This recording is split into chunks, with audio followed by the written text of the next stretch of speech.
अब ये विकार मरेंगे कैसे? वो क्रिया वही हैं, लेकिन उनके अंदर जैसे श्वास उश्वास की क्रिया क्या चीज़ है? ये तो एक समझ लो सिरिंज है, सिरिंज। सिरिंज में औषधि कौन सी जानी चाहिए? उस औषधि से रोग नाश होता है। सिरिंज के अंदर अन्य औषधि डालकर वैसी ही क्रिया करने से, इंजेक्शन लगाने से रोग नाश नहीं होगा जब तक उस रोग नाश की सही औषधि प्रयोग नहीं की जाएगी। तो अब इस दास के पास वो औषधि है सतनाम की, श्वास उश्वास के सिमरण है, और ये सिमरण से ही आपका मन भी काबू होगा, आपके विकार भी नाश होंगे। परमात्मा कहते हैं इस मानव शरीर के अंदर इतना जो है विकार ग्रस्त है, ये ऐसे ढंग से इसकी कंस्ट्रक्शन है, इसमें ये तो आशा करना ही नहीं कि ये पूर्ण रूप से स्वस्थ हो जाएगा और इसमें कोई विकार नहीं रहेगा। ये तो पैदा ही विकारों से हुआ है। लेकिन इस भक्ति से, सत साधना से ये विकार ऐसे जकड़ दिए जाएंगे, ऐसे बांध दिए जाएंगे कि फिर ये हानि नहीं करेंगे। जैसे कोई पशु है और वो ऐसे फूंफा करता है, मार देता है, सींगों से मार देता, तो उसको बांध दिया जाता है टाइट रस्से तक। अब वो रस्से से इतना टाइट बांध दिया गया है कि वो हानि नहीं कर सकता, फूंफा कर सकता है, लेकिन उसकी सीमा बना दी। तो परमात्मा की इस भक्ति से, परमात्मा के इस ज्ञान से, सत साधना से इन विकारों को ऐसे बांध दिया जाएगा कि ये मन फूंफा करने की चेष्टा करेगा, लेकिन इस तत्व ज्ञान रूपी रस्सा इसको जकड़ देगा और ये भक्ति की कमाई इसको दबा देगी। जैसे कोई भी इंसान है, कोई रिश्वत लेता है, जिसमें उसको ये ज्ञान होगा कि ये रिश्वत तेरा दुश्मन है, ये तो विष खा रहा है, इस तत्व ज्ञान से पूर्ण रूप से विश्वास हो जाएगा, तो उसके बाद मन चाहेगा कि ऐसा ले लूँ, मोटी रकम मिल रही है, लेकिन आत्मा धिक्कारेगी, खबरदार इसका हाथ लगा दे, तो ये फूंफा करके चुप हो जाएगा। इसी प्रकार वो और कोई दुराचार की वासना उत्पन्न होगी तो आत्मा इसको धिक्कार देगी, ये ज्ञान इसके आगे खड़ा हो जाएगा और इसका उस वहीं पर रुकावट हो जाएगी। तो इस प्रकार हम इन विकारों को भी रोकेंगे इस भक्ति और इस साधना और इस ज्ञान से, और हम अपना आत्म कल्याण भी आसानी से करवा पाएंगे। तो परमात्मा कहते हैं कि सुरपति दुखिया, भूपति दुखिया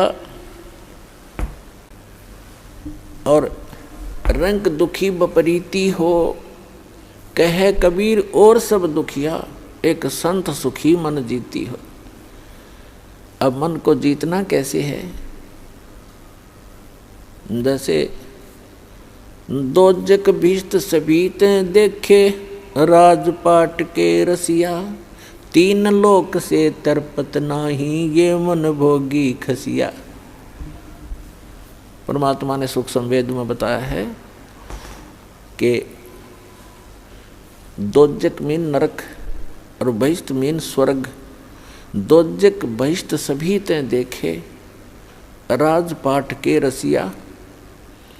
इस राज्य प्राप्ति के लिए आपने बहुत से पहले तप किए, जप किए, दान किए, यज्ञ किए, स्वर्ग में गए, स्वर्ग का समय समाप्त करके अपनी पूंजी अक्षीण करके, स्वर्ग क्या है? स्वर्ग इज ए रेस्टोरेंट, जिसमें एक रेस्टोरेंट है जिसमें सब वस्तु आपको अपनी जेब से खरीदनी पड़ेंगी, अपने पल्ले से, अपने पैसे से। सुविधाएं वहाँ जो उसमें है वो आप पूरी प्राप्त कर सकते हो यदि आपके पास पैसा है, लेकिन आपकी जेब खाली हो रही है। और जिस दिन आपकी जेब हल्की हो जाएगी, अपने आप वहाँ से चल पड़ोगे या आपको रेस्टोरेंट से निकाल दिया जाएगा। तो इसी प्रकार स्वर्ग एक रेस्टोरेंट है जहाँ आप अपने पुण्यों का नाश करने के लिए जाते हो, कुछ दिनों की बकवाद वहाँ कराते हो, फिर नरक में भी जाते हो अपने किए हुए पाप कर्मों के आधार से। जब तक हमें ये सत साधना प्राप्त नहीं होती, सच्चे इस कबीर भगवान की और ये सतनाम की और सार नाम की, जब तक पूर्ण परमात्मा कबीर जी की सत साधना हमें नहीं मिलती, तब तक हम अपने दोनों कर्म भोगने पड़ते हैं, पुण्य भी और पाप भी। अभी तक आपने विधान सुना होगा कि जैसे कर्म करेगा वैसे फल देगा भगवान। बिल्कुल सही है। आपके जैसे कर्म पूर्व जन्म के हैं उनसे आपकी एक जीवन बन गया, किस्मत बना दी। आपके जो संचित कर्मों में से कुछ पुण्य ले लिए, कुछ पाप ले लिए। उस एवरेज से जिसके पुण्य घने हैं और पाप कम हैं, तो उसके पुण्य उसी रेशों से अधिक जीवन में आपको प्राप्त हैं, और पुण्य भी उसी आधार से और पाप भी उन्हीं की रेशों से। तो आप जी को दोनों भोगने पड़ेंगे। यहाँ इस प्रारब्ध बोलते हैं इसको, प्रारब्ध यानी जीवन में लिखी हुई किस्मत के जो कर्म हैं, जो संस्कार हैं किस्मत के, उनको प्रारब्ध कर्म बोलते हैं।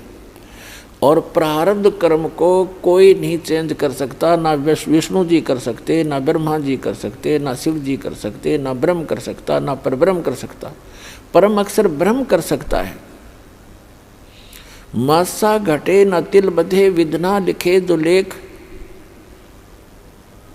और सच्चा सतगुरु मिटाकर ऊपर मार दे मेघ, यानी फॉरएवर खत्म कर देता है।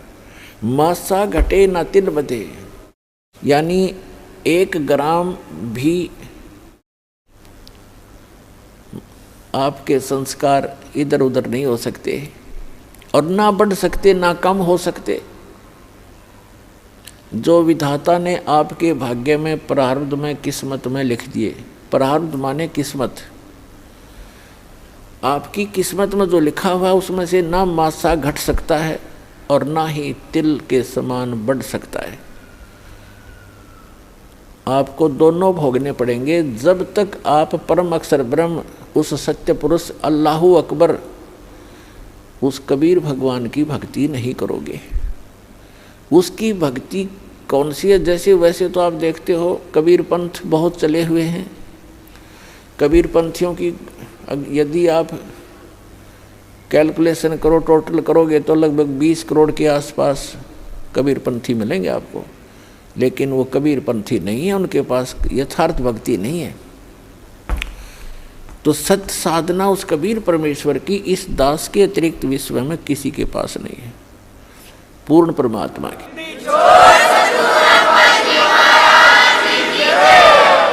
और उस सतलोक को प्राप्त करने की, जहाँ जाने के बाद साधक कभी दुखी नहीं होता।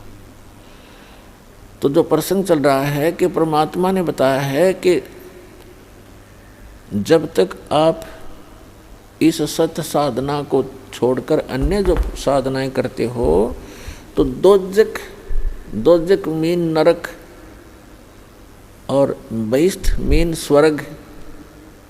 दोजक बहिष्ठ सभी तें देखे राजपाट के रसिया, और 3 लोक से तरपत नाही ये मन भोगी खसिया। है अपनात्मा परमात्मा के इन अनमोल वचनों को हृदय में जचा लो। ये कोई डूम भाट के गीत नहीं, एक परम पिता के बताया हुआ मार्ग है। अब प्रसंग चल रहा है कि दोजक भिष्ट सभी ते देखे राजपाट के रसिया। अन्य साधनाएं करके आप जी ने स्वर्ग भी प्राप्त किया और नरक भी, दोनों भोग लिए। और 3 लोक से तिरपत नाही ये मन भोगी खसिया। 3 लोक भी यदि इस जीव को दे दे, इस मन की फिर भी तृप्ति नहीं है, सेटिस्फैक्शन नहीं है। क्यों नहीं है? क्योंकि आत्मा को ज्ञान नहीं है और मन उस शैतान का एजेंट है, काल का एजेंट है, ब्रह्म का। तो पुण्यात्माओं, 3 लोक से तिरपत नाही ये मन भोगी खसिया। जैसे कोई सरपंच बन जाता है गांव का प्रधान, उसकी फिर नीयत ये रहती है कि चेयरमैन बनूं तो बात बने, क्योंकि सरपंचों के ऊपर चेयरमैन अधिकारी होता है। फिर सोचता है चेयरमैन बनने के बाद कि एमएलए बनूं जब बात बने। एमएलए बनने के बाद तो फिर उसके मन में एक धारणा बनती है कि एमएलए भी कोई खास बात नहीं, मिनिस्टर बनूं जब बात बने। मिनिस्टर बनने के बाद उसकी टेंडेंसी बन जाती है कि मुख्यमंत्री बनूं जब हाथ में कमांड आवे, न तो कोई मज़ा नहीं आया। अब मुख्यमंत्री बनने के बाद उसको संतुष्टि नहीं होती, वो सोचता प्रधानमंत्री बनूं जब जी में जी आवे, जब आनंद हो, ओवरऑल कंट्रोलर बनूं। जो मनुष्य जीवन का काम था वो तो स्टार्ट भी नहीं किया। ऐसी सोच करते करते मृत्यु हो जाती है और फिर वो प्राइम मिनिस्टर बनने की आशा रखने वाला गधा मिनिस्टर बना खड़ा है, वो गधा बन गया। तो पुण्यात्माओं, सौभाग्य आपका, आप जी को ये वचन सुनने को मिल रहे हैं, क्योंकि ये वचन परमात्मा के बताए हुए हैं कि कबीर हरि के नाम बिना राजा रसब हो और माटी लदे कुम्हार के घास न डाले कोई। स्वर्ग का राजा इंद्र या पृथ्वी का राजा भी क्यों ना हो, यदि भक्ति नहीं करता भगवान की, उस पूर्ण परमात्मा की, वो खच्चर बनेगा, खच्चर। तो पुण्यात्मा, तो ये ज्ञान परमात्मा ने आके दिया है, इस पर आपने जोर देना पड़ेगा, यह सत्य है। और अन्य साधनाएं जैसे दास बहुत बार बताता है कि जो पूर्व जन्म के प्रारब्ध में, यानी पूर्व संस्कारों से बनी किस्मत, उसको प्रारब्ध कहते हैं। आपकी किस्मत में आपके पुण्य अधिक हैं तो आपको पुण्यों के आधार से परमात्मा सभी सुख सुविधाएं देता ही रहेगा। आप चाहे भक्ति करो या ना करो, आप चाहे डाके डालो, चोरी करो, झूठ बोलो सारा जीवन, यदि आपके पुण्य घने हैं, पूर्व जन्म की आपकी बैटरी चार्ज है, तो तब तक आपको कोई प्रॉब्लम नहीं आएगी। और जो पुण्यात्माएं होती हैं जिनको सर्व सुख हैं, वो फिर भी कुछ ना कुछ भक्ति अवश्य करते हैं, वो रह ही नहीं सकते भक्ति किए बिना। तो वो जैसी भी साधनाएं परंपरागत प्राप्त होती हैं या किसी से सुनने से या कोई गुरु मार्गदर्शक से प्राप्त करके वो करते हैं, और उनको सुख तो मिल रहा होता है उनके प्रारब्ध से, यानी पूर्व जन्म के संस्कार से बनी किस्मत से। और वो ये सोच रहे होते हैं कि जो गुरु जी ने ये क्रियाएं मुझे बता रखी हैं, मुझे इनसे लाभ हो रहा है। तो ये उसकी भूल होती है। एक जीवित उदाहरण बताते हैं एक आपको कि एक रोहतक शहर के अंदर एक फाइनेंसर था, फाइनेंसर जो ब्याज पे पैसे देता है। तो इस दास ने प्रारंभ में जब ये शुरू किया, सरकारी नौकरी को त्याग दिया, तो भक्तों ने सोचा कि ज़्यादा दुखी हो जाते हैं गुरुजी, गांव-गांव में जाते हैं, बसों में जाते हैं तो तंग हो जाते हैं। एक जीप की व्यवस्था की, उसके लिए फाइनेंस करवाया उस फाइनेंसर से। वहाँ आने जाने लगे, बैठने लगे, स्वभाव ठीक था। हमारे भक्तों ने उनको समझाने की चेष्टा की, उसके पिताजी को भी कहा, वो भी वहीं बैठता था उसी ऑफिस में। तो उसके पिताजी से कहा कि आप ये ज्ञान समझो, हमारे गुरु जी ऐसे भक्ति बताते हैं, आप ये भक्ति करो। तो वो उनके पिताजी कहने लगे कि भाई आज मेरे घर में जो सुख है शायद किसी को होगा, और मैंने गुरु भी बना रखा है, और हम श्री राम, श्री कृष्ण और श्री शंकर भगवान, श्री विष्णु भगवान और दुर्गा माता आदि की पूजा करते हैं। अरे इन्होंने हमारे सारे ठाठ कर रखे। वो प्रॉपर्टी डीलर का काम भी करता था, फाइनेंसर का भी काम करता था, खूब बढ़िया काम चल रहा था, अच्छी कोठी बना रखी थी। उसी का एक भाई जज लगा हुआ था, जज, और उसकी पत्नी भी जज लगी हुई थी। तो वो बुजुर्ग कहता है, उनका पिताजी कह रहे हैं कि आज मेरे घर में जो सुख है शायद ही किसी को होगा। सारी बताई कि एक बेटा तो ये बहुत पैसे कमाता है, हम इसी ने सुख मान रहे हैं। एक बेटा जज लग गया है और बेटे की पत्नी भी जज। तो ठीक है, हमारे भक्त के बोले, इस तक वो सुनने को तैयार भी नहीं, तो चुप करके आ गए। उसने 2-3 महीने के बाद क्या किया कि एक अपने धर्म गुरु से धार्मिक अनुष्ठान घर पर करवाया। उस समय सभी बच्चे छुट्टी लेकर आ गए थे, वो जज भी आ गया था, फाइनेंसर वहीं था।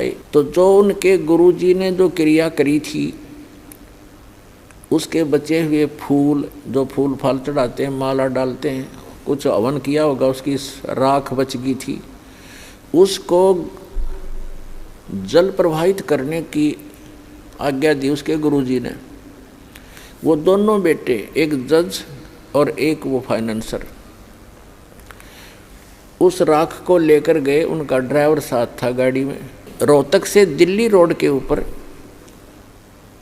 एक JLN बोलना उसको, जवाहरलाल नेहरू कैनाल, बहुत भारा, बड़ी गहरी वहाँ से चलती है, बह रही थी।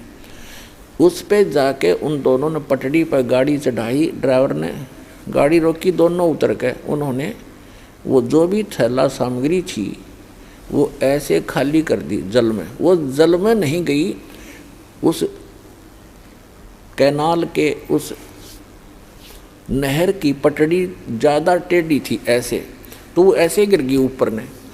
तो उन्होंने, एक भाई ने हाथ पकड़ लिया, एक कहने लगा मेरा हाथ पकड़, मैं नीचे जाके इनको जल में सरका देता हूँ, बहा देता हूँ। तो एक का ऊपर हाथ पकड़े था, वो नीचे जा रहा था भारी, तो वो नीचे वाला भी तगड़ा था, तो उसका पैर रिपट गया क्योंकि काई लगी हुई थी।